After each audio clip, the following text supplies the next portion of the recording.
que tes enfants sortent de ces lieux sans être échangés, Seigneur. Nous avons besoin de la transformation. Père éternel, comment on s'éculte avec nous.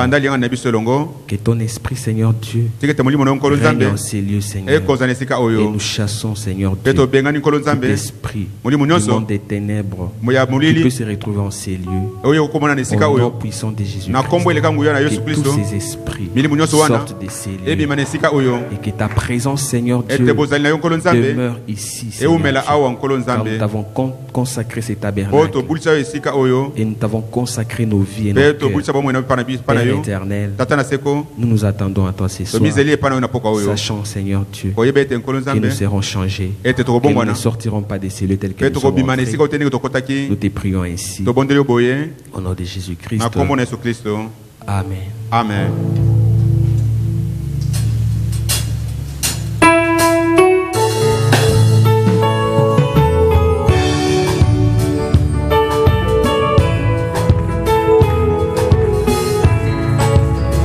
Kozwa lobiko na kati na Yesu, ezali po na moto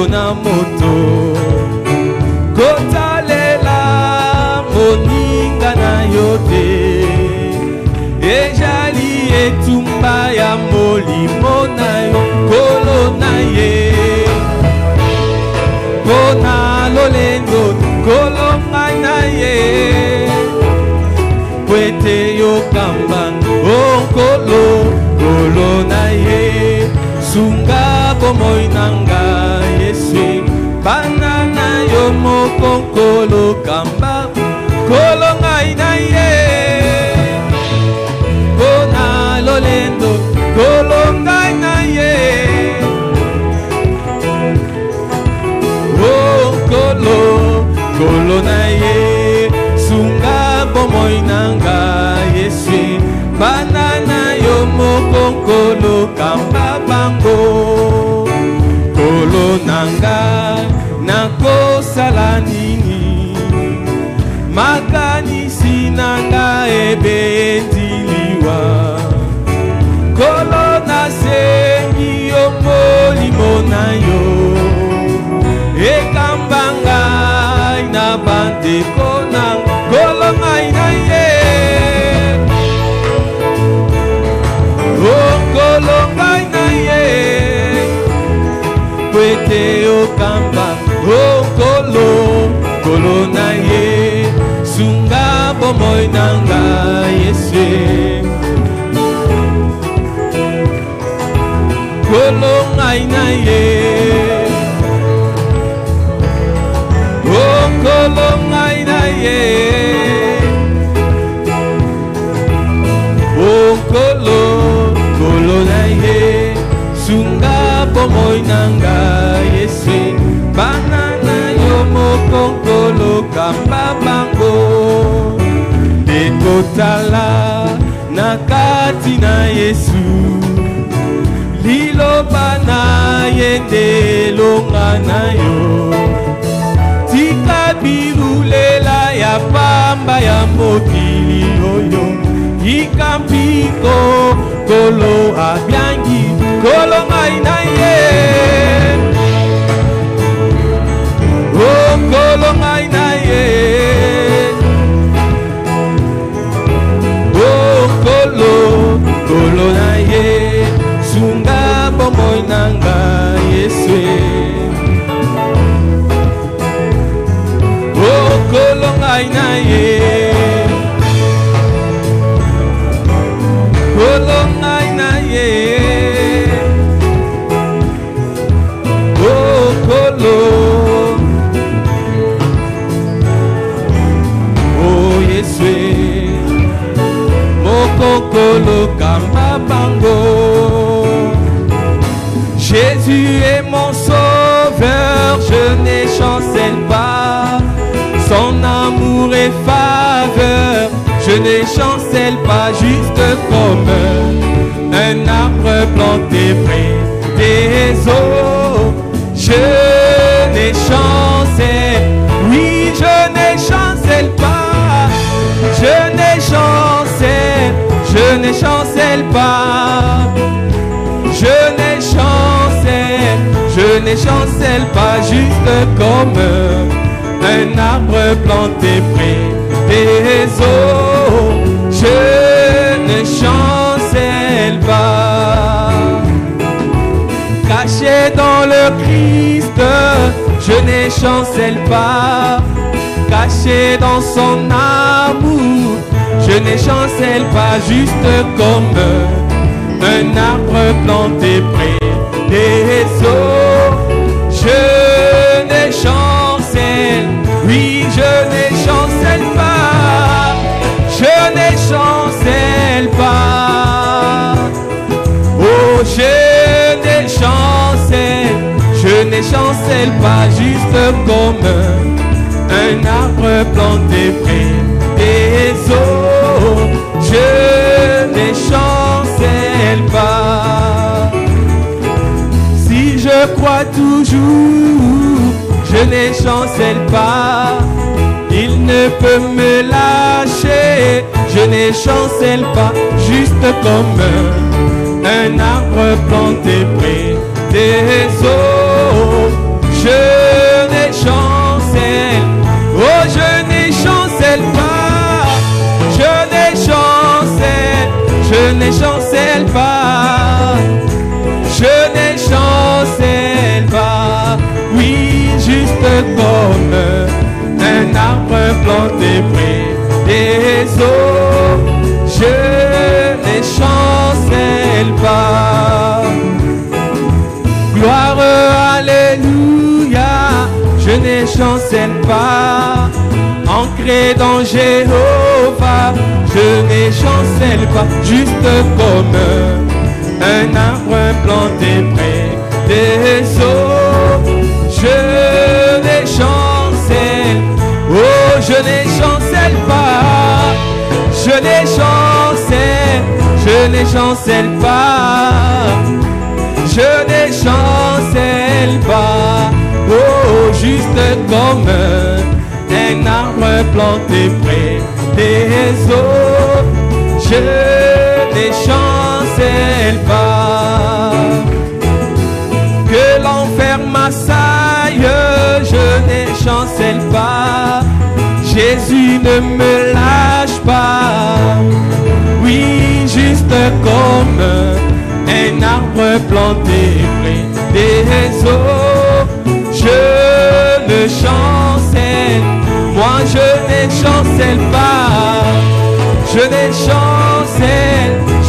chancelle pas. Je ne chancelle pas, juste comme un arbre planté près des eaux. Je ne chancelle pas. Que les tempêtes sévissent sur les rochers des âges, je ne chancelle pas, juste comme un arbre planté près des eaux. Moi je ne chancelle, oh je ne chancelle pas. Je ne chancelle pas. Oh je ne chancelle pas, juste comme un arbre planté près des eaux. Je ne chante, oh moi je ne chancelle pas. Oh je ne chancelle pas. Je ne chancelle pas, juste comme un arbre planté près des eaux. Je ne chancelle pas. Na bomoi nangai, na bomoi nangai, kosalela Yesu mokonzi, oh na bomoi. Na bomoi nangai, kosalela Yesu. Yemba motema, motema nangai, motema nangai na kolinga Yesu.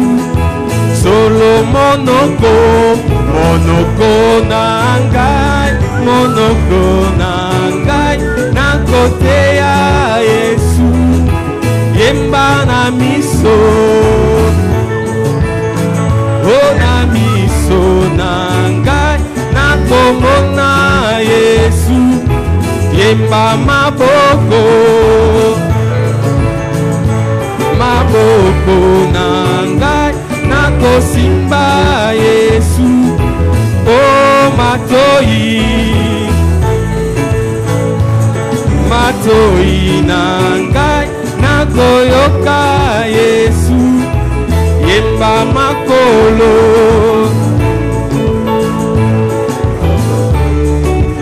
ngai na kolanda Yesu mokonzi.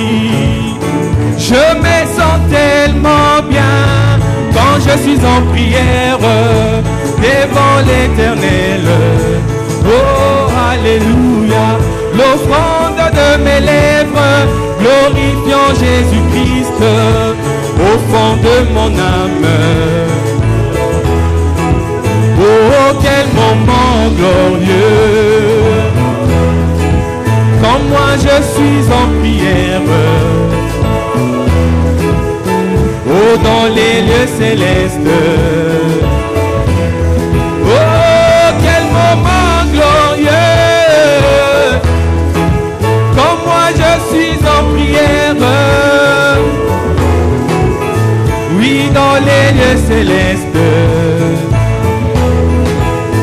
Je me sens tellement bien quand je suis en prière devant Jésus-Christ. Les soucis de ce monde, je les oublie, dimension insondable. Oh, quel moment glorieux, quand moi je suis en prière. Oh, dans les lieux célestes. Oh, quel moment glorieux, oui, quand moi je suis en prière. Oui, dans les lieux célestes.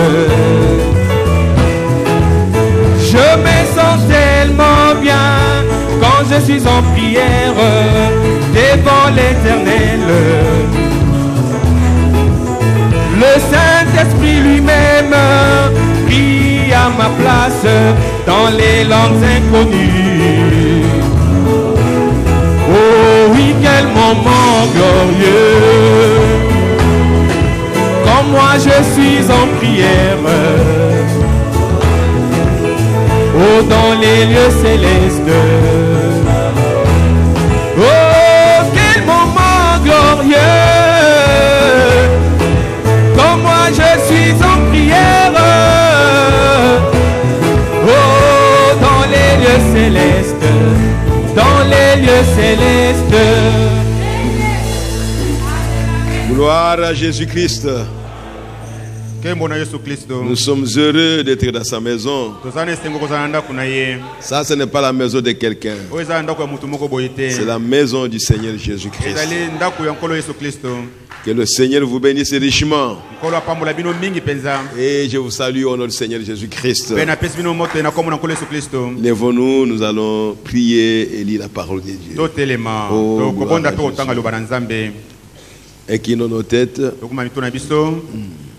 Dieu notre Père Céleste, tu es vivant, Seigneur. Tu étais mort, c'est vrai, dans le corps que tu avais emprunté pour un temps. Et tu as été enseveli. Mais nous savons que le Saint-Esprit ne peut pas être enseveli. Oh Dieu d'Israël. Mais ce corps dans lequel tu as habité avec toute la plénitude, c'était ton corps à toi. Et c'était toi. Et tu es ressuscité des morts. Et tu es vivant au siècle des siècles. Et aujourd'hui, Seigneur, ce soir, tu es au milieu de nous, Seigneur.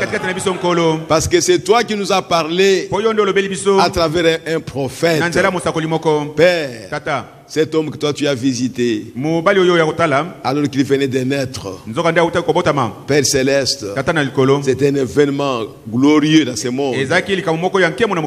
Seigneur Jésus, aide-nous à nous approcher de lui, à nous approcher de toi, de ce grand Dieu, pour que nous puissions recevoir ce qu'il a préparé pour nous.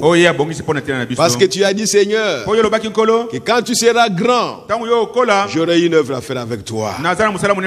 Où est cette œuvre, Seigneur? Nous sommes dans cette œuvre-là, Seigneur. Une œuvre grande. Peut-être nous ne voyons pas ça, Seigneur notre Dieu. Ouvre nos yeux, ô bien-aimé Père. Enlève les écailles de nos yeux, Seigneur. Alléluia. Pour que nous puissions voir ta gloire au milieu de nous. Merci, Seigneur Jésus. Bénis ton peuple qui est venu. Bénis la parole que nous allons lire.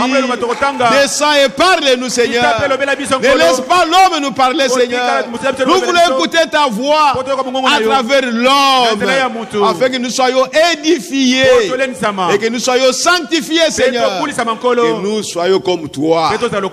Oh Seigneur Jésus, quel amour, Père bien-aimé, de faire des êtres humains des êtres comme toi. Oh, tu n'es pas un Dieu injuste. Tu es un Dieu juste. Tu veux partager, Seigneur notre Dieu, ton héritage avec les êtres humains qui sont tes enfants. Être les enfants de Dieu. Oh Père, c'est tellement glorieux de Tout-Puissant. Être appelé un enfant de Dieu. L'enfant de Dieu Tout-Puissant. C'est celui qui a créé les cieux et la terre. Quelle joie, Seigneur. Nous te remercions pour cela, bien-aimé Père éternel. Et nous t'invitons sur la scène pour venir nous parler, nous corriger, nous orienter, nous édifier, Seigneur, nous redresser, oh Dieu, et nous montrer le chemin à suivre. Bénis la parole que nous allons lire, Seigneur, et bénis ce service. Tu vois tes enfants qui sont au loin, au bien-aimé Père. Ils sont peut-être connectés à ce service. Parle-leur, Seigneur. Tu connais les problèmes de chacun. Tu connais la difficulté de chacun, Seigneur. Tu connais ce que chacun manque, oh Dieu. Viens, Seigneur, car la solution à nos problèmes ne vient que de toi et de toi seul. Règne sur nous, Père bien-aimé. Oh Père bien-aimé, accorde-nous cela, Seigneur, au nom du Seigneur de Jésus-Christ. Amen. Amen. Prenons nos Bibles d'abord dans Hébreux chapitre 13, verset 7.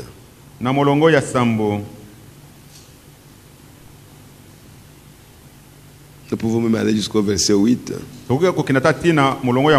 Hébreux chapitre 13. Nous commençons au verset 7. Souvenez-vous de vos conducteurs qui vous ont annoncé la parole de Dieu. Considérez quelle a été la fin de leur vie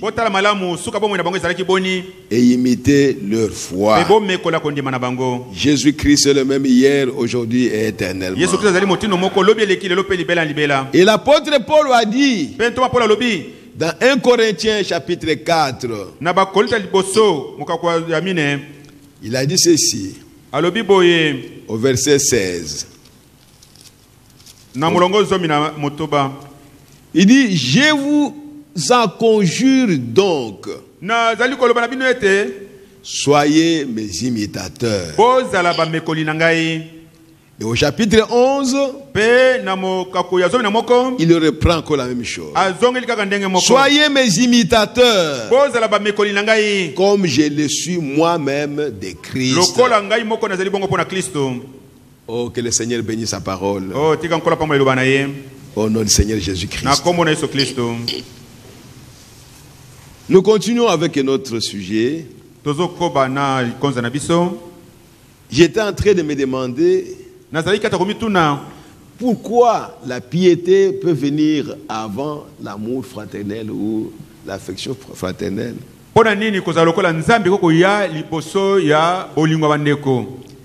Parce qu'être comme Dieu, mais c'est la fin de toutes choses. Être comme Dieu. Dieu est en train de faire une œuvre que personne sur la terre ne peut le faire. Faire de toi un Dieu.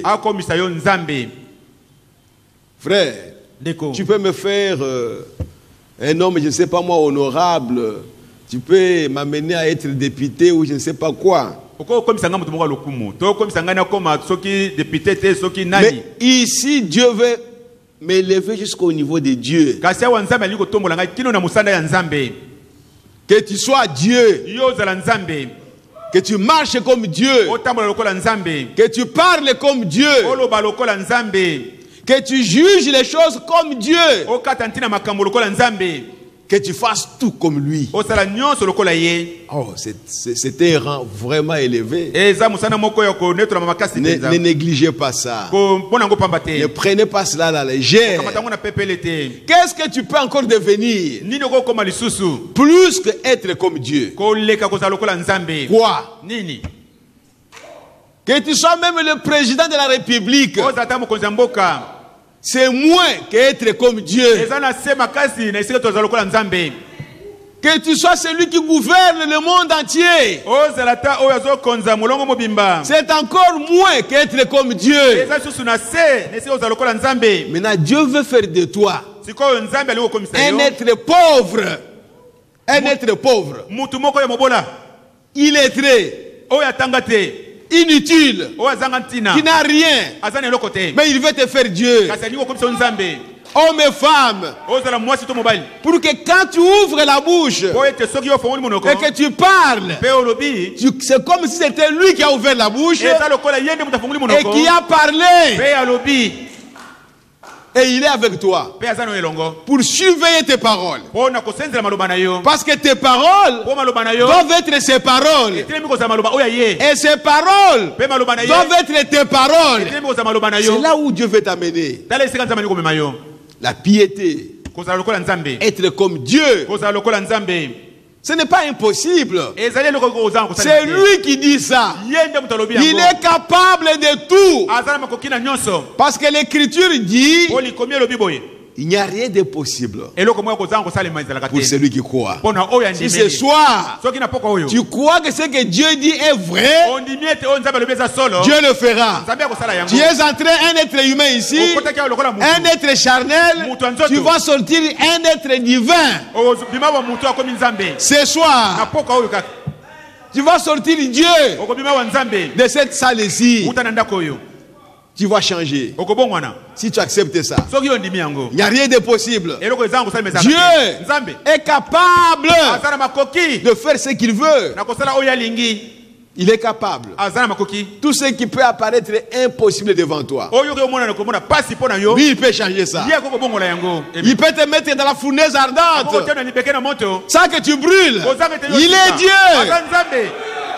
Oui, frères et sœurs, il peut t'amener dans une fosse où il y a des lions affamés. Aucun lion ne va bouger parce que c'est Dieu.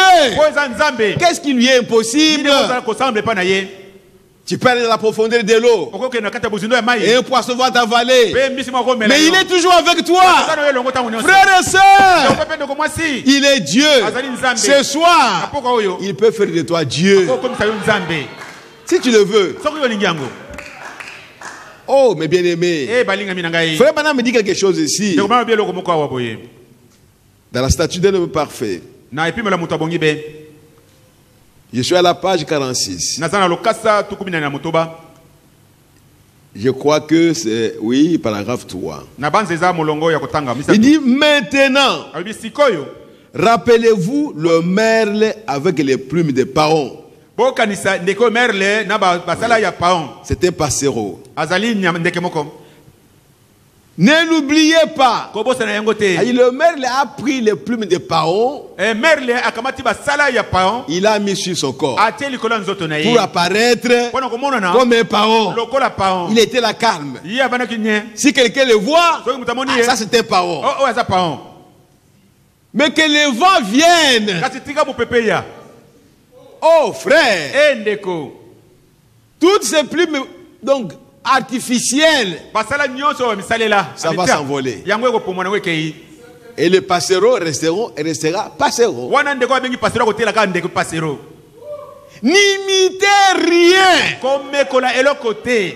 Il faut que la chose que tu as soit originale. Le caractère que tu as de Christ, il faut que cela naisse de toi. Pas quelque chose qu'on a appliqué. Pas artificiel. Faire semblant que tu es un chrétien alors que tu ne l'es pas. Parce que pour être chrétien, il faut naître chrétien. On ne peut pas faire les efforts pour le devenir. Mais on doit naître chrétien. C'est une naissance. Ce n'est pas quelque chose qu'on peut fabriquer. Si vous fabriquez, vous tomberez quelque part. Ne fabriquez rien. Faites ce que Dieu vous demande de faire pour que vous puissiez naître dans son royaume. Ne faites pas semblant de marcher comme quelqu'un qui est dans le royaume de Dieu. On va vous ramasser quelque part. Ne le faites pas. Ne l'oubliez pas, voyez-vous. N'essayez pas d'ajouter cela. Tant que vous n'êtes pas effectivement né de nouveau. Frère, il faut rencontrer Dieu. C'est ça la nouvelle naissance.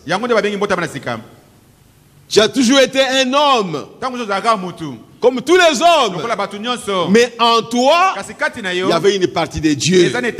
Nous voulons insister là, frères et sœurs, pour que vous sachiez que ce n'est pas ton travail à toi. Ce n'est pas parce que tu vas aller gêner quelque part. Non. Si tu as cette pensée-là, mourrez à cette pensée-là. Si tu dois prier, prier comme c'est un plaisir pour un enfant de Dieu. Parce qu'il est écrit que prier sans cesse. Ce n'est pas pour obtenir vraiment quelque chose. Non. Prier, c'est notre nature. Quand je suis quelque part, il faut que je prie. Il faut que je parle avec mon père. Il faut que je lui parle. C'est ma nature. Ce n'est pas pour obtenir quelque chose. Bien que nous pouvons obtenir quelque chose par la prière. Mais quand vous y allez en profondeur, vous verrez que ce n'est pas toi qui a prié, ce n'est pas toi. C'est seulement Dieu qui t'a amené à faire quelque chose. Mais lui a déjà préparé ça. Même si tu ne pries pas, tu auras cette chose-là. Mais pour accomplir sa parole, qui dit que demandez, vous recevrez, Dieu va vous pousser à demander. Alors vous allez dire, en tout cas j'ai demandé et j'ai reçu. Cette écriture est vraie. Tout ça c'est Dieu qui est en train de faire ça.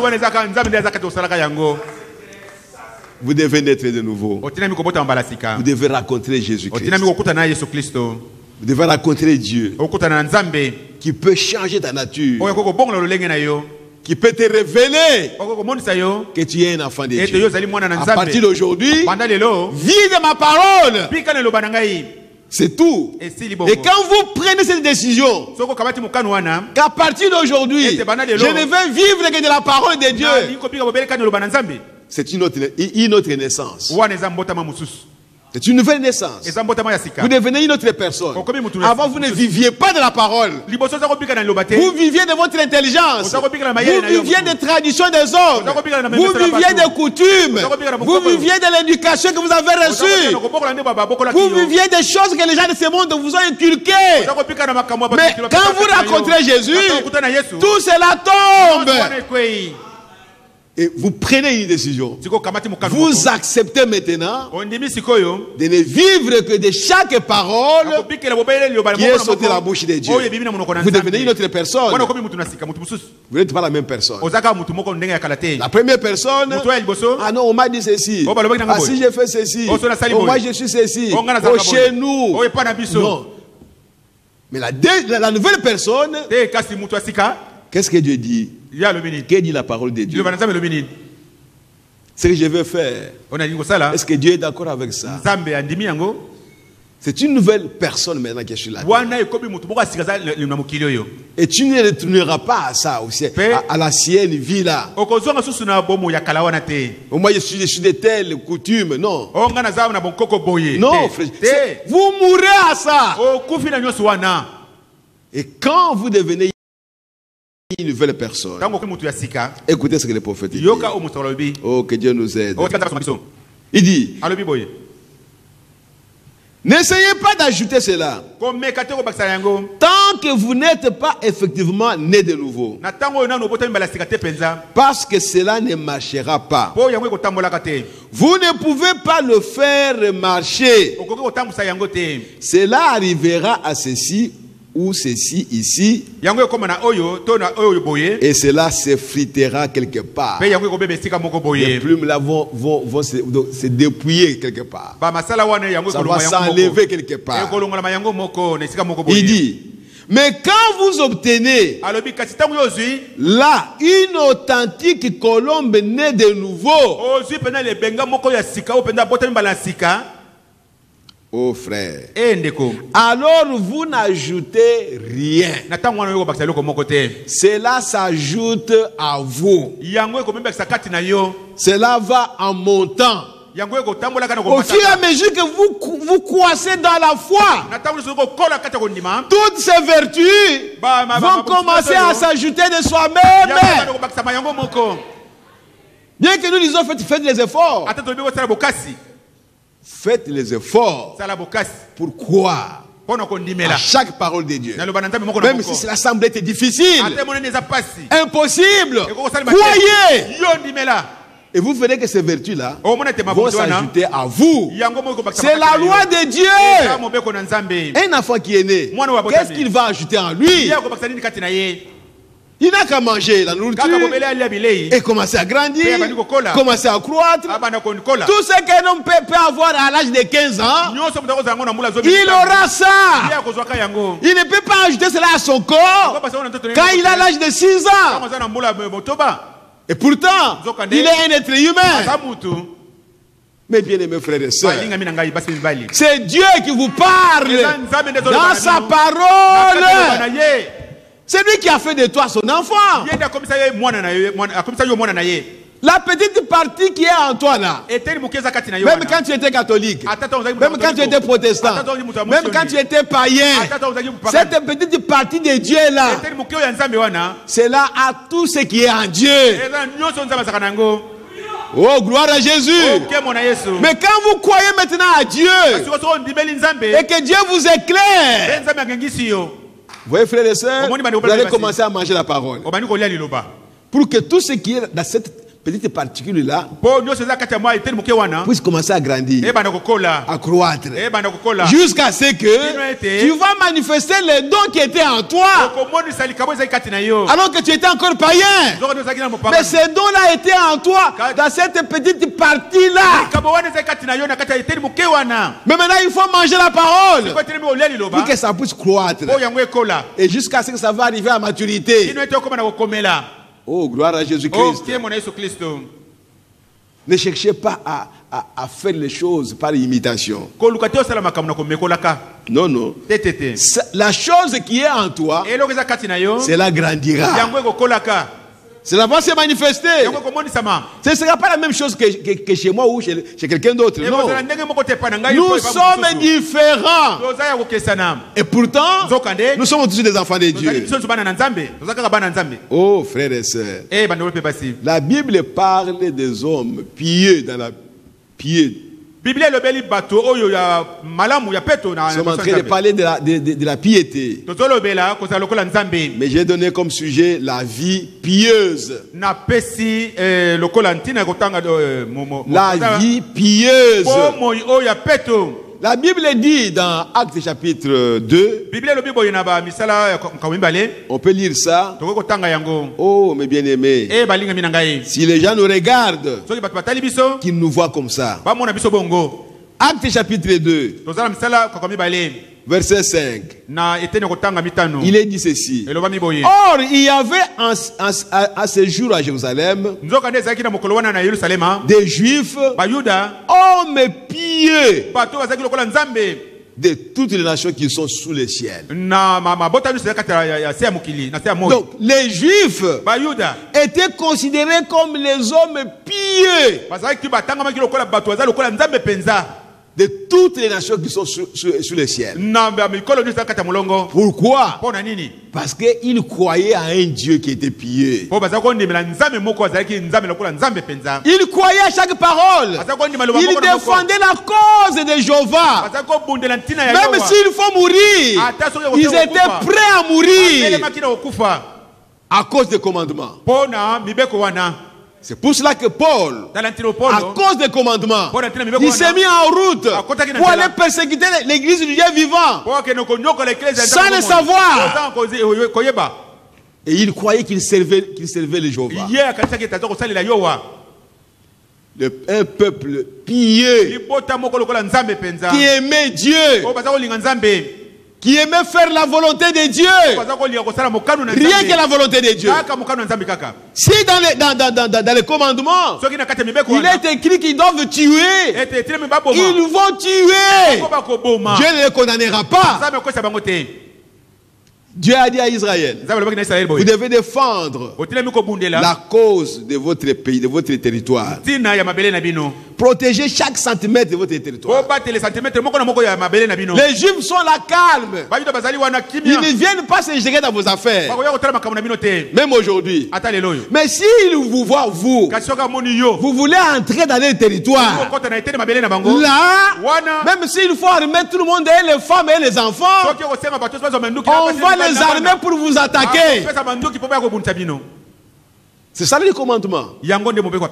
C'est pourquoi nous, en tant que chrétiens, nous devrions être jaloux de cette parole. Ne pas permettre n'importe qui dire n'importe quoi sur cette parole ici. Nos frères et sœurs, nous sommes des frères et des sœurs à cause de cette parole. Si tu rejettes la parole, tu n'es pas mon frère, tu n'es pas ma soeur. Oh frères et sœurs, qu'est-ce que nous pouvons dire? Pourquoi nous sommes ici? C'est la parole qui nous a remis ici. Et nous devons soutenir cette parole. Tu ne peux pas faire n'importe quoi avec la parole. Et nous appelons sœurs ou frères. Non, frères et sœurs. Que Dieu nous aide pour défendre la cause de la parole. Des êtres pieux. Et toujours dans Actes, chapitre 10. Oh mes frères, si on peut t'appeler toi aussi un homme pieux. Si on peut t'appeler comme ça. Dans Acte 10. Verset 1 à 2. Il dit, il y avait à Césarée un homme nommé Corneille, centenier dans la cohorte dite italienne. Cet homme était pieux et craignait Dieu avec toute sa maison.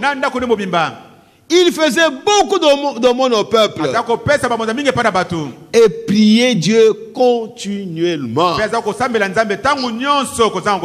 Voilà un homme pieux qui craignait Dieu dans sa vie et dans la vie de sa maison. Il ne pouvait rien voir d'étrangers entrer dans sa maison. Aujourd'hui, quelqu'un peut entrer dans ta parcelle avec une cigarette et vous les tolérez. C'est grave. Aujourd'hui, quelqu'un peut entrer dans votre maison, commencer à critiquer quelqu'un d'autre ou à parler à mal des autorités politiques. Toi, tu es là. Frères et sœurs, vous devez être les pieux, craignant Dieu. C'est ça le problème. Nous nous mélangeons, nous nous mêlons dans beaucoup de choses. Et nous disons chrétiens. Vous n'êtes pas chrétiens quand vous faites les choses que le monde font. Vous n'êtes pas. Vous êtes chrétien de nom. Mais pas un vrai chrétien. Ici, nous avons besoin de vrais chrétiens. Déjà qui ont coupé tous les liens avec le monde. Et ils ne restent qu'avec les liens de la parole. Ils deviennent prisonniers de la parole. Oh frère, je sais que tout le monde ici a été bousculé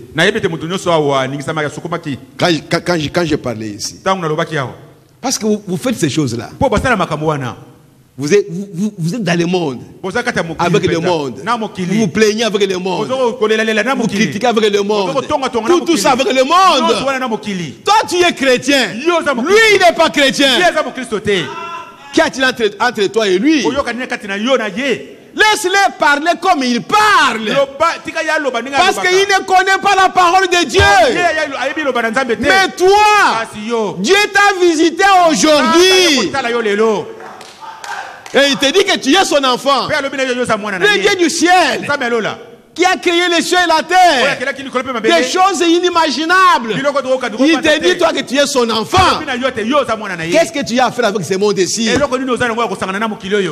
Ton père, il te dit que bientôt il va venir pour te prendre. Qu'est-ce que toi tu veux gagner dans ce monde ici? Tu veux devenir quoi? Qui soit plus que gagner le ciel. Oh frères et sœurs, soyez pieux.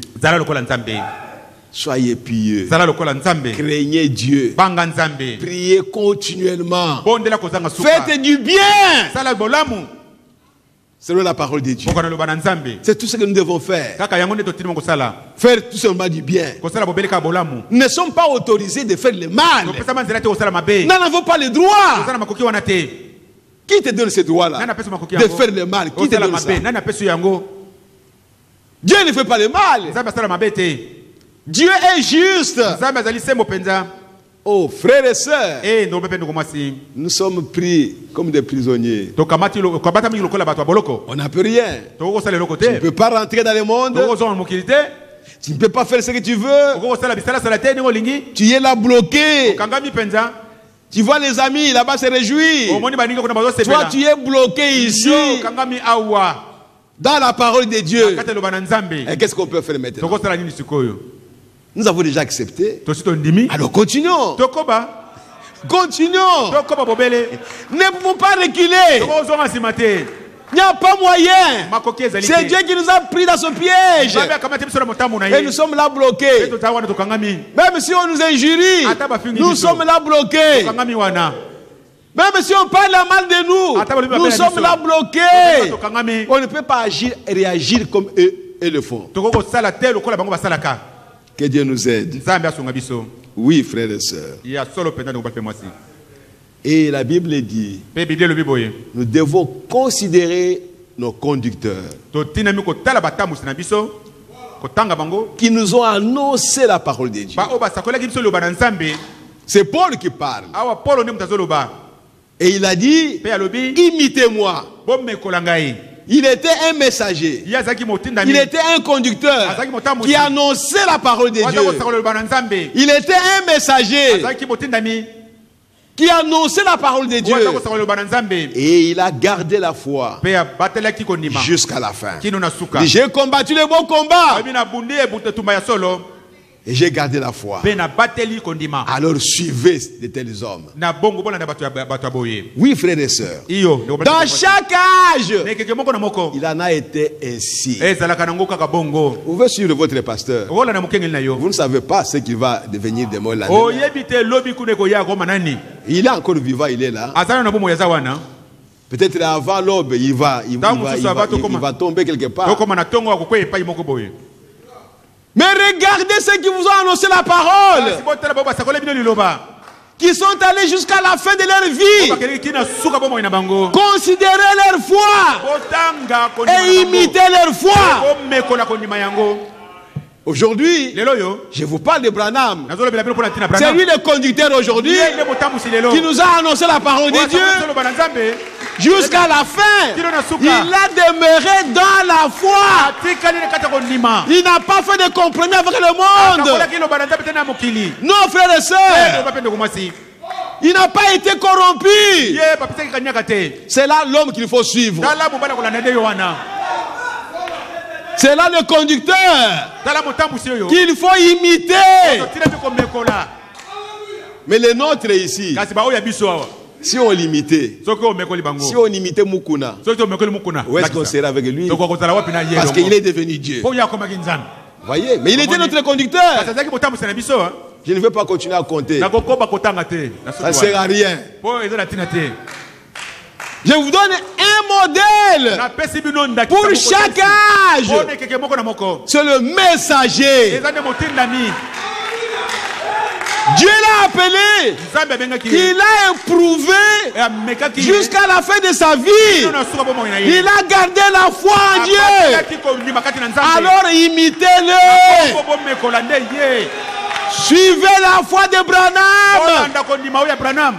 Pas la foi de ton pasteur qui change d'un moment chaque jour ici. Non. Il n'est pas encore arrivé à la fin de sa vie. Quel modèle il va nous donner? Je sais que c'est dur. Oui, frère. Suivez cet homme-là. Imitez sa foi. Quand il s'agissait de la parole de Dieu, même si c'est son fils qui tombe là, il était juste. Il condamnait la chose. Il ne regardait pas ça, c'est mon fils, ça c'est ma fille, ça c'est ma femme. Non! Il ne regardait que la parole de Dieu. Voilà la piété, frères et sœurs. Oh mes bien-aimés, il pouvait même parler de haut de la chair, de ce que sa femme a fait, qui n'était pas juste. Oh frères et sœurs, ayons de la révérence. Considérons ces hommes-là qui ont combattu le bon combat et ils sont arrivés à la fin. Mais si nous sommes là aujourd'hui, si c'est mon fils, je commence à hésiter. Écoutez, je vais le défendre parce que c'est mon fils. Alors, ne m'imitez pas. Parce que si vous m'imitez, vous ferez la même chose. C'est en dehors de la parole de Dieu. Nous devons devenir la parole. Ce n'est pas une chose facile. Mais Dieu nous appelle à être comme ça. Il nous a donné un modèle. Oh, frères et sœurs, il avait un pasteur associé qui prophétisait. Il a commencé à dire des fausses prophéties. Et il est venu. Il dit, Dieu m'a envoyé. Ce que tu fais n'est pas juste. Les gens te bousculent. Oh, prophétise pour nous. Prophétise et puis tu es en train de donner de fausses prophéties. Frère, c'est comme ça que Jésus était. Même si tu es son ami, quand tu dis une chose qui est contraire à ce que Dieu a arrêté, il va te dire Satan, arrière de moi. Et aujourd'hui, si on te dit Satan, tu vas commencer à crier. Comment le pasteur m'a traité de Satan? Non, ce que toi tu as dit vient de Satan. Et nous sommes capables de voir ce que vous dites, si c'est la parole de Dieu ou ce n'est pas la parole de Dieu. Vous voyez, frères et sœurs, quand Frère Branham a parlé, aujourd'hui c'est devenu comme un slogan pour beaucoup de gens. Frère Branham a dit, je peux voir quelqu'un et en 5 minutes, il dit s'il a le Saint-Esprit ou pas. Tu vas le savoir comment. Toi-même tu n'as pas le Saint-Esprit. Parce que beaucoup de ceux qui le disaient n'ont pas le Saint-Esprit. On va juger les paroles qui sortent de ta bouche. Est-ce dicté par le Saint-Esprit ou par un autre esprit? C'est lui qui a le Saint-Esprit verra que mon frère essaie à parler sous l'onction de notre esprit. Parce que la parole qu'il a dite là, ça ne s'accadre pas avec la parole de Dieu. Le Saint-Esprit en vous, le Saint-Esprit en moi, dira des choses qui sont conformes à la parole de Dieu. Fera les choses qui sont en ordre avec la parole. Là, on peut voir qu'il y a le Saint-Esprit dans. Mais quand tout ce que tu dis, tu es dans ce monde ici, charnel. Alors, comment est-ce qu'on va dire que tu as le Saint-Esprit? C'est très simple. N'ajoutez rien par force. Soyez chrétiens. Laissez Dieu te façonner lui-même. Il le fera. Pour vous, lisez seulement la parole. Croyez à ce que vous lisez. Croyez à ce que vous écoutez. Que c'est la parole de Dieu. Le reste viendra de soi-même. Qui peut dire ici qu'il connaît Dieu? Tel que nous sommes là. Qui peut dire qu'il connaît Dieu? L'infiniment grand. Qui est en train de contrôler les oiseaux, les poissons de la mer. Toi, tu vas le connaître comment? Qu'est-ce que le poisson est en train de faire dans l'océan? Toi, tu ne vois pas ça. Comment tu veux dire que tu connais Dieu? Nous ne le connaissons pas. C'est lui qui nous connaît. Nous le connaissons peut-être à un infiniment petit là. Qu'on ne peut même pas mesurer. Rien. Oh frère, lisons quelque chose dans la prédication de la guérison et c'est que la maladie.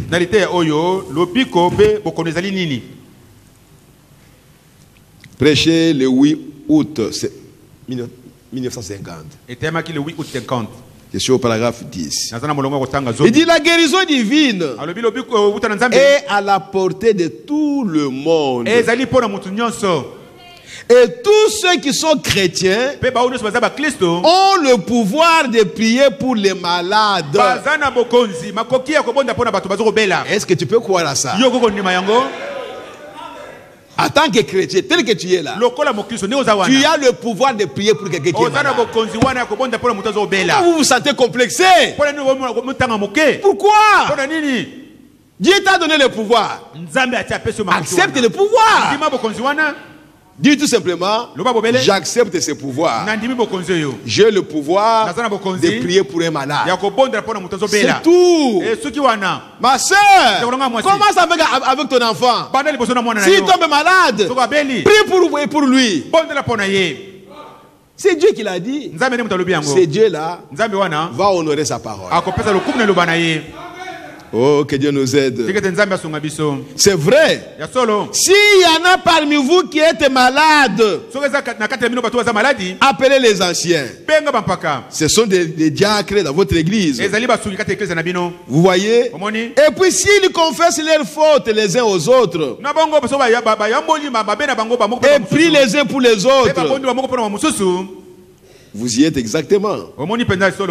Et demandez à n'importe quel homme, n'importe quelle personne. Vous n'avez pas à attendre qu'un service de guérison se tienne dans la ville. Ce n'est pas le programme de Dieu.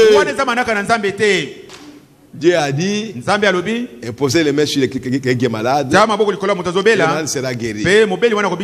Mais ça, c'est notre programme à nous. Venez, je veux faire la campagne de réveil, d'évangélisation, les malades. Ça, c'est notre programme. Dieu a dit, imposez les mains sur les malades. C'est tout. Et ils seront guéris. Oh, frères et sœurs, Ce n'est pas le programme de Dieu.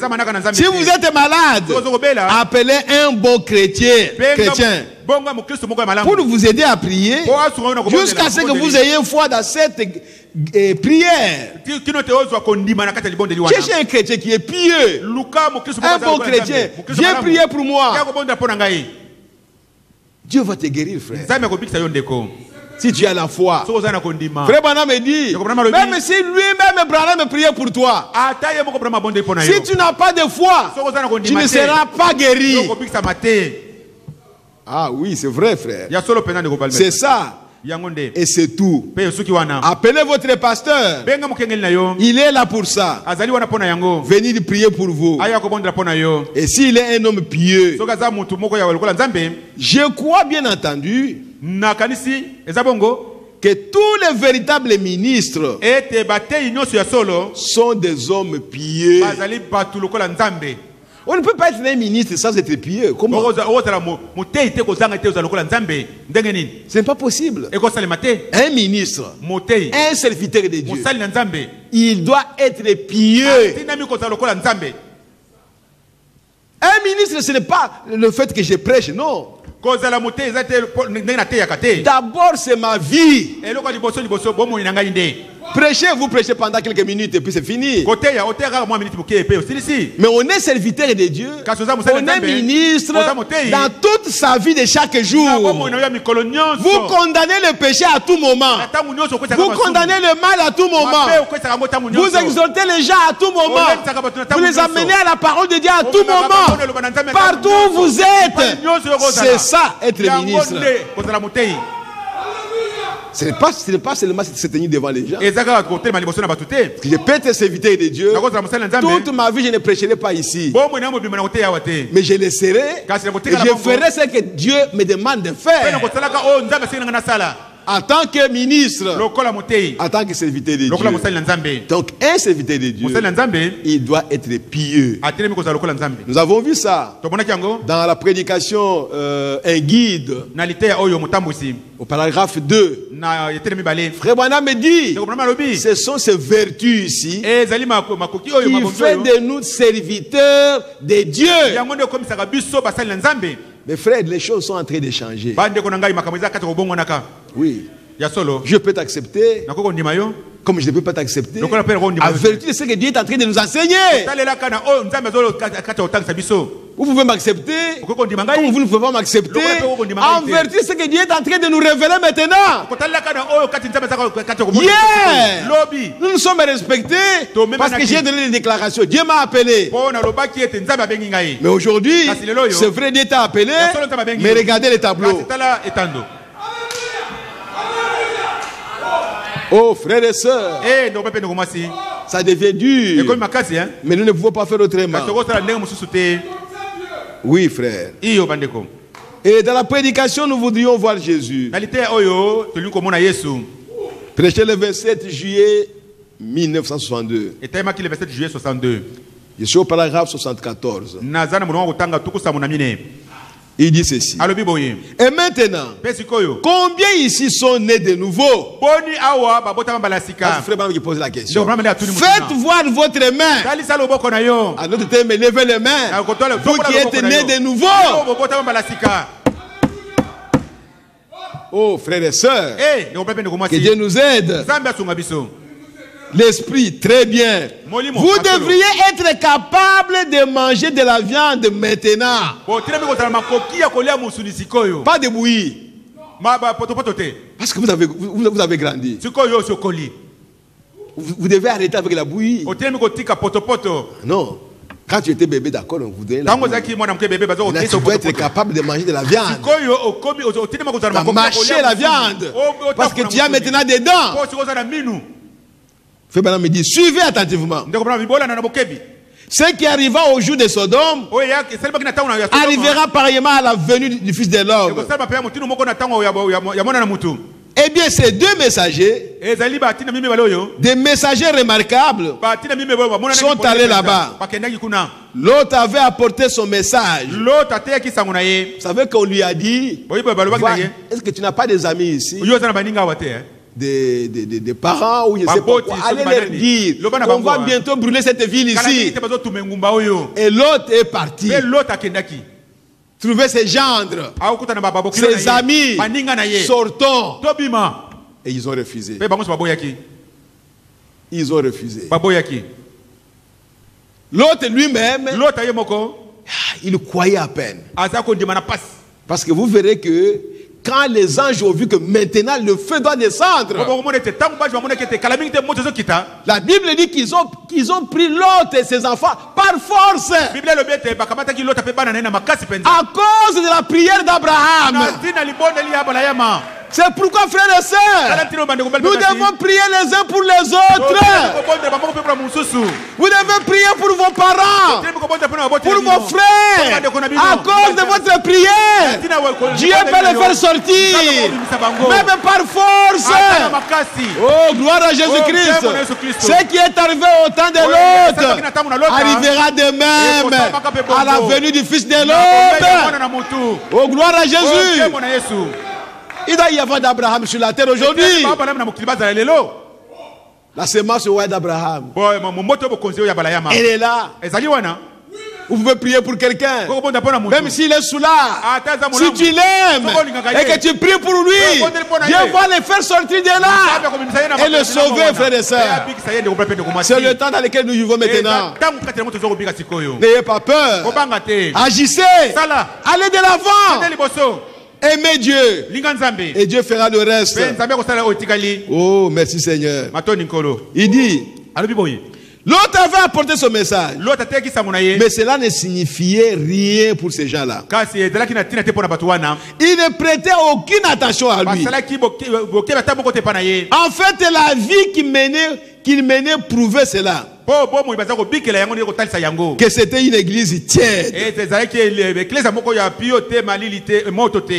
ses propres enfants ne croyaient même pas en lui. Oui, frère, ce sont des choses qui doivent arriver. Dieu peut opérer des miracles en toi, dans ta vie, même tes propres enfants ne croiront pas que Dieu est serviteur de Dieu, que Dieu parle à travers toi. Ils ne craindront pas Dieu. Ah, ça c'est papa, ça c'est l'oncle, il s'arrête là. Pendant que ceux qui sont au loin, ils te respectent comme serviteur de Dieu. Ils craignent ce que vous dites. C'est comme ça, frère et sœur. Frère Branham a quitté la ville où il était, je sais pas, à New Albany. Il dit, ici on ne m'écoute pas, parce que c'est dans ma maison. Les gens me connaissent. C'est dans ma ville. Dieu fait beaucoup de choses. Il ne faut pas attention à ça. Je dois quitter cette ville pour aller ailleurs, là où on ne me connaît pas. Jésus a fait la même chose. Il vient dans sa ville. Il fait la même chose qu'il fait ailleurs. Oh, ça c'est l'enfant de Marie, non? C'est l'enfant de Joseph. Ses frères sont là. Il s'est étonné. Jésus a pleuré et il est parti. Frères et sœurs, ne vous habituez pas avec Dieu. Dieu reste Dieu. Il utilise des hommes. Si vous prêtez attention, Dieu peut vous aider. L'homme ne peut pas vous aider. Il n'y a que Dieu qui peut vous aider. Mais lorsque ces messagers sont arrivés, les gens ont vu que c'était des hommes pieux. Et si Sodome n'a pas reçu ces hommes pieux aujourd'hui, au travers d'un Oral Robert et d'un Billy Graham, Frère Branham parlait de ce temps-là. Il revient maintenant dans notre temps. Nous sommes toujours dans l'état de Sodome et Gomorrhe. Dieu a envoyé Oral Robert et Billy Graham pour prêcher à ces gens. Les pentecôtistes, les protestants. Mais ils n'ont pas compris. Oh, Oral Robert, c'est un grand prédicateur. Et il s'arrêtait là-bas. En tout cas, quand il prêche, quand il prie pour les malades, en tout cas, qui peut faire comme lui? Mais leur vie ne changeait pas. À quoi ça vous sert de parler de ça comme ça quand votre vie ne change pas? C'est que vous refusez le message. Vous rejetez le message. Que Dieu ait pitié de nous. Le bonhomme me dit, et si Sodome n'a pas reçu ces hommes pieux aujourd'hui, au travers d'un Oral Robert et d'un Billy Graham, je n'en ai connu aucun. Des hommes pieux qui les ont fait sortir à les secouant. Ils étaient des serviteurs de Dieu. Billy Graham, Oral Robert. Ils étaient pieux. Qui a écouté à leur message? Que Dieu nous aide. C'est pourquoi, frères et sœurs, nous devons faire attention à l'esprit religieux. Esprit religieux, donner l'apparence, faire semblant, montrer aux gens que moi aussi je suis chrétien. Ou s'arrêter tout simplement parce que j'ai parlé en langue. Ou j'ai prophétisé. On s'arrête là. On est bien avec Dieu. Si Dieu n'était pas avec moi, pourquoi je parle en langue? Pourquoi je prophétise? Pourquoi je vois des visions? Pourquoi je prie pour les malades sont guéris? Dieu est avec moi. Quittez cette chose-là. Ça, c'est être religieux. Mais quand on regarde ta vie conformément à la parole de Dieu, tu n'es nulle part. Vous voyez, frères et sœurs, ça c'est l'esprit religieux. On se base sur ce qui se passe dans ma vie de Dieu. La manifestation des dons, je me base là-dessus. Mais ma vie à moi est loin d'être la statue d'un homme parfait. Alors à ce moment-là, j'ai un esprit religieux. Oh, c'est très sérieux, frères et sœurs. Que Dieu nous aide. Frère Bana me dit quelque chose. Je vais vous lire ça. Dans la prédication, vous devez naître de nouveau. Prêchez le 31 décembre 1961. Je suis au paragraphe 121. Dit, les faux prophètes amènent une fausse parole. Quand on parle de faux prophètes, ça ne veut pas dire que tout ce qu'ils disent est faux. Non, non. Ils ont aussi la vérité. Mais quelque part, ils nient la parole de Dieu. Alors le tout devient faux. Oh frère, que Dieu nous aide. Les faux prophètes amènent une fausse parole. Que faut-il? Ils ont de fausses sensations. J'en ai vu beaucoup. Il est en train de parler avec vous. Lui, comme il fait ça, alors il a Dieu avec lui. Il ne considère pas sa vie. Il considère que les sensations. Quittez ce monde-là, frère. Quittez ce monde-là, vous allez mourir. Ils ont de fausses sensations. Pour être faux, les faux prophètes conservent suffisamment de vraies paroles. Balaam pouvait dire, je ne peux rien faire sans consulter Dieu. Ça c'est la vraie parole. Ça c'est la vraie chose pour un chrétien. Pour un homme de Dieu, il doit d'abord consulter Dieu. Et les gens les craignaient. Balaam c'est vraiment un vrai prophète. Avant de faire quoi que ce soit, il doit consulter Dieu. Et c'est vrai. C'est une bonne chose de consulter Dieu avant de faire quoi que ce soit. Est-ce que cela a enlevé ce qui était à Balaam? De faux? Non. On ne le faisait pas, mais la Bible dit. Vous voulez noter la référence biblique à ce sujet? C'est 2 Timothée 3. Voyez-vous, le faux prophète conserve assez de vraies paroles pour la rendre fausse, parce que la Bible dit qu'ils auront une forme de piété. Pour avoir une forme de piété, ils doivent avoir une partie de cela comme étant la vérité. S'ils ont tout faux, tout faux, personne ne peut le suivre. Il faut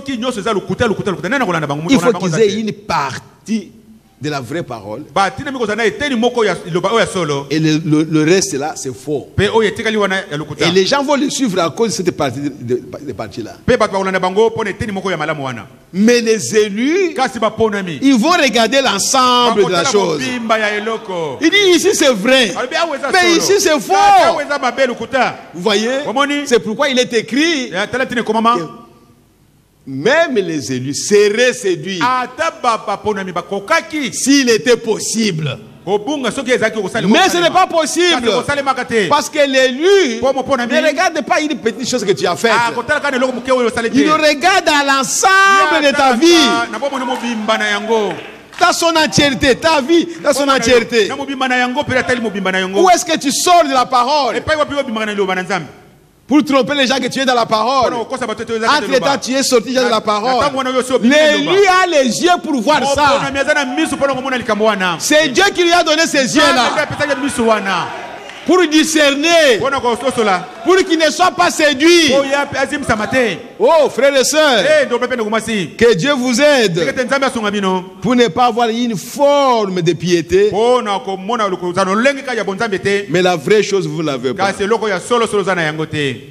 Que Dieu nous aide. Et dans la prédication, un homme qui fuit la face de l'Éternel prêchait le 17 février 65 au paragraphe 119. On peut voir les gens aujourd'hui. Il y a 2 esprits. Et l'un d'eux, c'est le Saint-Esprit. L'autre, c'est un esprit malsain.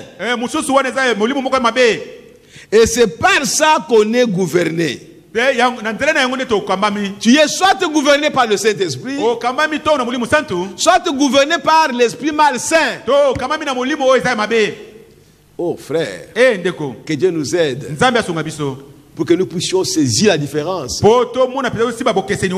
Tu es chrétien, tu viens à l'église, tu chantes, tu donnes les offrandes, tu donnes les dîmes, mais c'est bien, c'est recommandé à un chrétien.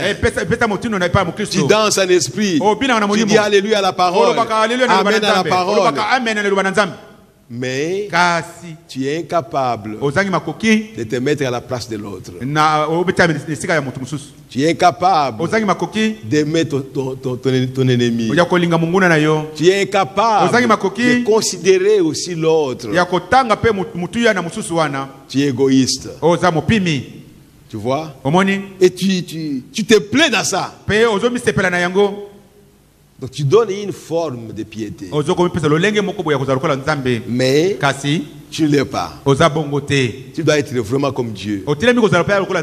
Ta vie doit le traduire. Et une vie de chaque jour.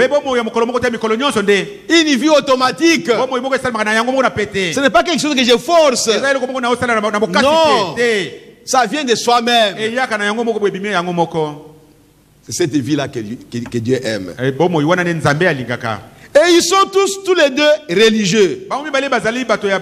Eh oui, c'est ça qui est étonnant. Ils sont tous les deux religieux. Comme Jacob et Esaü. Tous les deux religieux. Comme Caïn et Abel. Tous les deux religieux. Oh, comme Judas et Jésus. Tous les deux religieux. Tous les deux religieux. Qui pouvait savoir que Judas pouvait faire du mal à Jésus? Qui pouvait le savoir? Qui pouvait s'imaginer ça? C'est Jésus qui l'a choisi. Toi, suis-moi. Exactement de la même manière qu'il a dit à Pierre, toi, suis-moi. Il leur a donné le pouvoir d'aller prêcher l'évangile, de chasser les démons. Lui aussi, Judas a reçu ce pouvoir-là.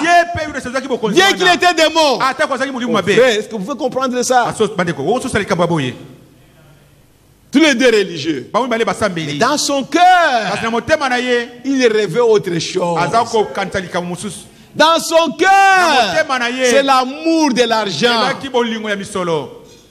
Dans son cœur, il ne voyait que lui-même, ses propres intérêts.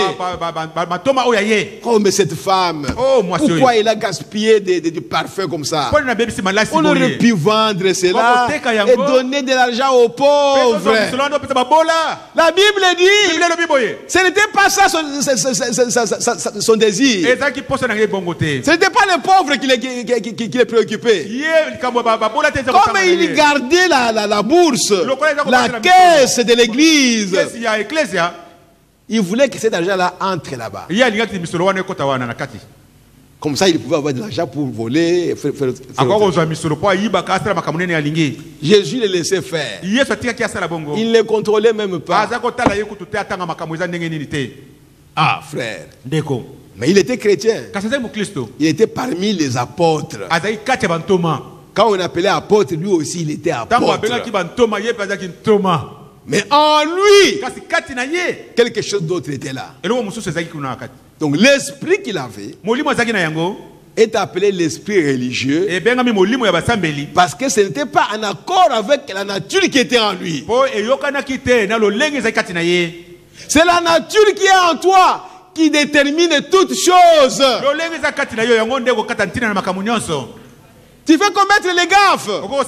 Mais si l'esprit qui est, la nature qui est en toi, c'est la nature d'un enfant de Dieu, tu finiras par corriger ces gaffes ici. Pour redevenir votre nature, pour refléter votre nature. Mais si la nature est autre chose, peu importe ce que vous pouvez faire, c'est cette nature-là qui va se refléter un jour. Ça va étonner les gens. Oh, mais ce n'est pas possible. Est-ce lui ou c'est quelqu'un d'autre? C'est lui qu'on a toujours considéré qu'il était spirituel. Mais comment il est devenu comme ça aujourd'hui? Et c'est ça sa nature, frère. Pourquoi vous vous étonnez? C'est la chose qui était en lui. Oh, mes bien-aimés frères, que Dieu nous aide. Et on le voit aujourd'hui, religieux de deux côtés. Vous voyez, c'est le même esprit. Les gens meurent, mais l'esprit ne meurt pas. Il continue. Tous les deux religieux. Il y a un côté qui possède le Saint-Esprit. Ceux-là vivent la vie qu'ils doivent vivre. Et ils marchent dans la piété et l'honnêteté. Voyez? Il ne vous roulerait pas d'un centime. Et ils font tout aussi honnêtement qu'ils peuvent pour vous aider. Et les autres vont aussi gentils qu'on peut l'être. Et les autres, on voit, c'est tout à fait l'inverse. Et pourtant, tous les deux sont des esprits religieux. Les deux.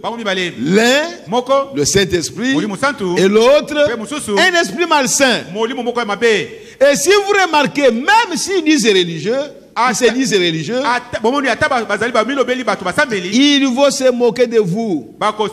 Ils vont vous traiter d'exaltés. Ils font tout ce qu'ils peuvent. Comme je l'avais dit l'autre jour, cette Bible, c'est la parole de Dieu. Paul, à son temps, il était serviteur de Dieu. On le respectait. Pierre, la même chose. Tous les prophètes, la même chose. Mais qu'est-ce qui fait qu'aujourd'hui, c'est que Pierre et Paul ont dit, les gens ne peuvent pas accepter ça. Qu'est-ce qui ne va pas? Et on se moque des gens qui croient à ce que Pierre et Paul ont écrit ici. Oh non, ce n'est pas comme ça. Non, là c'est Pierre qui a dit. Là c'est Paul qui a dit. Si tu étais à ce temps-là, tu rejetterais Pierre. Tu rejetterais Paul. Le jour de la Pentecôte, tu ne croirais pas. Et tu n'aurais pas le Saint-Esprit. C'est pourquoi aujourd'hui, tu ne peux pas le recevoir. Parce que tu as l'esprit religieux. Tu penses que tu es chrétien. Parce que tu as la Bible. Parce que tu vas à l'église. C'est ça qui fait de toi un chrétien. Parce que tu chantes. C'est ça qui fait de toi un chrétien. Non, frères et sœurs. Parce que tu prêches. C'est ça qui fait de toi un chrétien. Mais Judas a prêché. Les démons sont sortis. Mais après, quand il est venu dans sa joie, c'est comme si Jésus lui disait, dans le livre de vie de l'agneau, ton nom n'est pas là. Ton nom sera effacé. Il dit, réjouissez-vous. Ne vous réjouissez pas parce que les démons sont sortis. Parce que les démons vous ont été obéis. Mais réjouissez-vous parce que votre nom est écrit dans le livre de vie de l'agneau. C'est à cause de cette nature-là que nous devrions nous réjouir. Pas des choses apparentes que n'importe qui peut faire. Oui, frères et sœurs. La piété, être comme Dieu. Pas seulement un seul jour ou une seule occasion. Que ça devienne ta vie à toi. Faisant toujours le bien. C'est ce que la Bible dit. Jésus marchait en Israël. Un homme de bien. Il ne faisait que le bien. Il n'y a même pas un endroit où Jésus s'est mal comporté. Où il a commis un péché, non. Mais comment moi je marche avec des péchés? J'agis comme un pécheur. Je pose des actes qui ne sont pas corrects. Et je me dis que je suis comme Jésus. Non, frères et sœurs. Soyons honnêtes. Soyons gentils. Pour que Dieu puisse nous aider. Si nous ne sommes pas gentils, Dieu ne nous aidera pas. Nous resterons dans nos péchés, dans nos comportements, dans nos agissements de chaque jour, qui sont contraires à la parole de Dieu ou contraires à la nature des chrétiens. L'esprit religieux, c'est un esprit qui donne l'apparence d'être pieux. Mais en réalité, on n'est pas pieux. Si on est pieux, qu'on soit gouverné par le Saint-Esprit. Que le Seigneur vous bénisse. Lèvons-nous. Nous allons prier le Seigneur. Oh, gloire à Jésus-Christ notre Dieu. La piété. Ne parlons pas, n'écoutons pas ces choses comme des histoires qu'on est en train de raconter. C'est ma vie, ta vie, c'est ce que nous devons être. Si je ne le suis pas, et qu'en moi il y a la semence de Dieu, que je ne dorme pas, que je ne me repose pas jour et nuit jusqu'à ce que je le devienne. Ne vous reposez pas, frères et sœurs. Ne dormez pas jusqu'à ce que vous deveniez ça, jusqu'à ce que votre nature de l'enfant de Dieu s'extériorise et que le monde voit ça, que les amis voient ça, que les voisins voient ça, pas seulement toi-même. Non, il faut avoir un témoignage de l'extérieur. Ne te justifie pas toi-même. Non, on n'a pas besoin de ta justification. Que les autres qui te regardent puissent te justifier. Oh, gloire à Jésus-Christ. Oh, Jésus, prends ma vie. Elle est toute à toi. Elle est toute à toi. Et dans ta grâce infinie. Alléluia. Oh, gloire à Jésus. Alléluia. Oh, gloire à toi, Père éternel de Tout-Puissant. Mon désir, mon vœu suprême. Oh, gloire à Jésus-Christ, notre Dieu. C'est Dieu des cieux de la terre, Dieu béni éternellement. Christ, le roi des rois, le Seigneur des seigneurs. Rien je ne veux et je n'aime. Alléluia. Que ta volonté. Jésus, prends ma vie. Prends, oh Jésus, prends ma vie.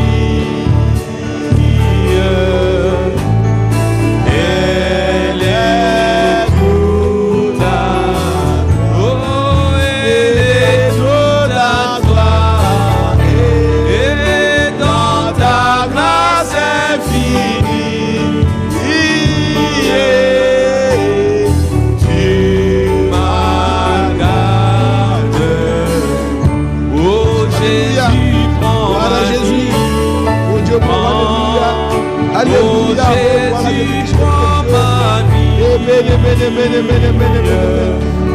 Oh Jésus.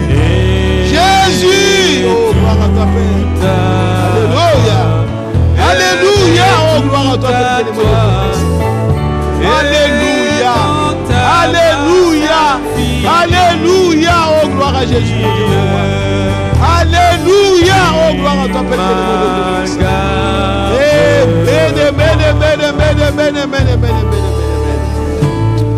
Comme l'ange au vol rapide, je veux te servir. Jésus, les yeux fixés sur mon guide.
nyonso mpona yo ezali ya yo batelaka ngai na mabe na ngolu na ngolo Yesu kamata motema na ngai nyonso mpona yo ezali ya yo batelaka ngai na mabe na ngolu na yo.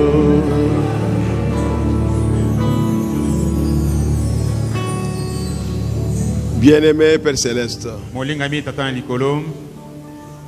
nous te sommes reconnaissants, Seigneur notre Dieu, pour la parole qui est au milieu de nous, Seigneur, pour l'esprit qui est au milieu de nous, Père, pour les soucis que tu as mis à chacun de nous, Seigneur, d'être honnête avec lui-même, de regarder honnêtement à sa vie, d'examiner sérieusement sa vie par rapport à la parole de Dieu. Seigneur, laisse que cet esprit soit au milieu de nous, qu'il nous conduise à tout moment, Seigneur, que chacun de nous ait ses soucis, Seigneur, d'être comme Dieu, de marcher selon la parole de Dieu, de voir la nature de Dieu se manifester dans sa vie. Père bien-aimé, aide-nous, Seigneur, aide chacun de tes enfants.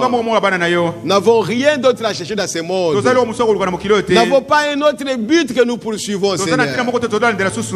Oh Père, si nous voulons devenir des grands hommes, mais il y en a eu des grands hommes dans ce monde, et ils se sont éteints. On ne parle plus d'eux, Seigneur. Oh Père, s'il y a eu un grand homme dans ce monde, mais c'est le Seigneur Jésus-Christ, et qui est grand jusqu'aujourd'hui. Oh Père bien-aimé, laisse-nous être comme lui, Seigneur.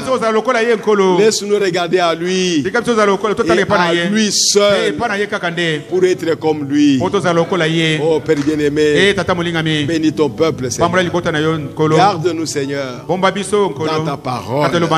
Que la crainte de Dieu puisse être dans la vie de chacun. Seigneur Jésus, que chacun ait ses soucis de devenir la parole de Dieu. Rien d'autre que ça, Seigneur. Je sais, oh Dieu, que nous sommes des humains. On a aussi besoin des choses de ce monde pendant le temps que nous sommes ici. Mais que cela ne puisse pas prendre nos cœurs. Non, frères et sœurs, que cela puisse être quelque chose de secondaire. La chose principale, que Christ vive en nous, Seigneur. Que Christ soit en nous, oh Dieu. C'est ça l'espérance de la gloire. Merci Père bien-aimé. Conduis-nous, Seigneur. Dirige nos pas indécis. Oh Père bien-aimé, fais-nous grâce de vivre constamment dans ta présence et dans ta volonté parfaite. Bénis tes enfants qui sont venus. Bénis ceux qui sont au loin, Seigneur. Aide-nous, Seigneur. Si toi tu ne peux pas nous aider, Seigneur, nous ne ferons rien. Nous ne pouvons pas nous aider nous-mêmes, Seigneur. Nous sommes incapables. C'est pourquoi nous regardons à toi. Nous avons confiance à toi. Et l'œuvre que tu as commencée à chacun de nous, tu l'amèneras à la perfection. Merci, Seigneur. Que ton nom soit béni, glorifié à jamais. Seigneur, nous avons les paniers devant nous pour récolter les offrandes afin de compléter le service. Sanctifie ces paniers. Bénis chaque enfant de Dieu qui mettra quelque chose. Oh Père bien-aimé, accompagne-nous, Seigneur, sur le chemin de retour. Que chacun arrive chez lui, Seigneur, sans problème. Que les anges de l'Éternel puissent nous accompagner, oh Dieu, car ils sont à notre service. Oh, merci papa. Sois béni, sois loué à jamais. Sois glorifié à jamais, Seigneur. Nous comptons sur toi et nous nous attendons à toi à chaque instant de notre vie. Et nous te le demandons, Père, de nous soutenir dans chaque chose que nous faisons pour que nous puissions réussir dans nos vies. Accorde-nous cela, Père bien-aimé. Au nom de ton Fils bien-aimé, le Seigneur Jésus-Christ. Amen. Amen. Amen. Amen. Amen. Nécrologie. La famille Boyaou informe les frères et sœurs que le programme des obsèques de leur fils, le frère Jonas Boyaou,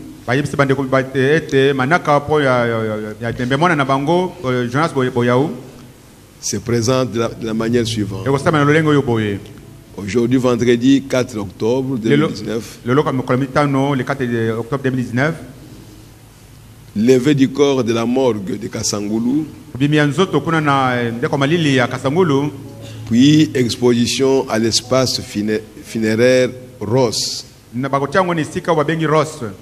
sur l'avenue Mopulu, numéro 1, dans la commune d'Engaba.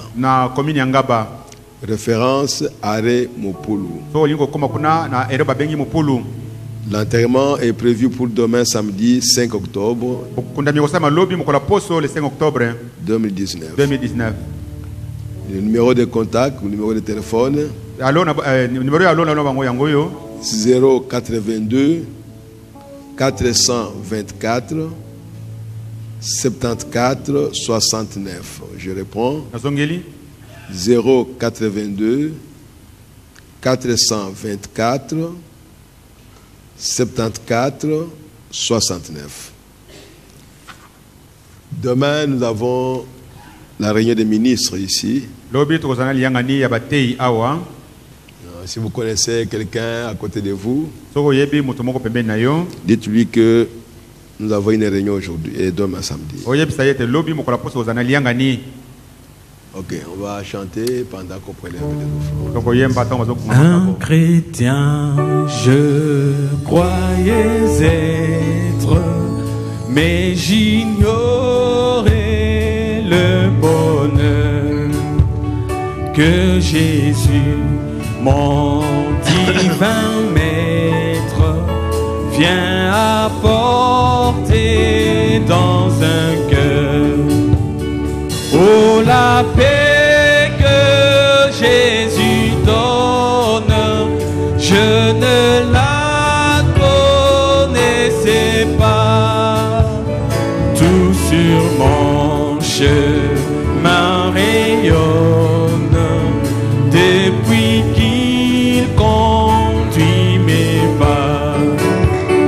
Oh, la paix que Jésus donne, je ne la connaissais pas. Tout sur mon chemin rayonne depuis qu'il conduit mes pas. Sa puissance souveraine maintenant règne sur moi. Du péché brise la chaîne, me rend vainqueur par la foi. Oh, la paix que Jésus donne, je ne la connaissais pas. Tout sur mon chemin rayonne depuis qu'il conduit mes pas. Oh, la paix que Jésus donne, je ne la connaissais pas. Tout sur mon chemin rayonne depuis qu'il conduit mes pas.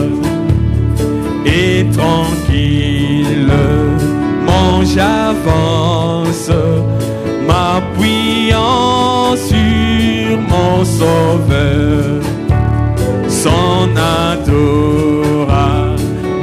présence me donne le vrai bonheur.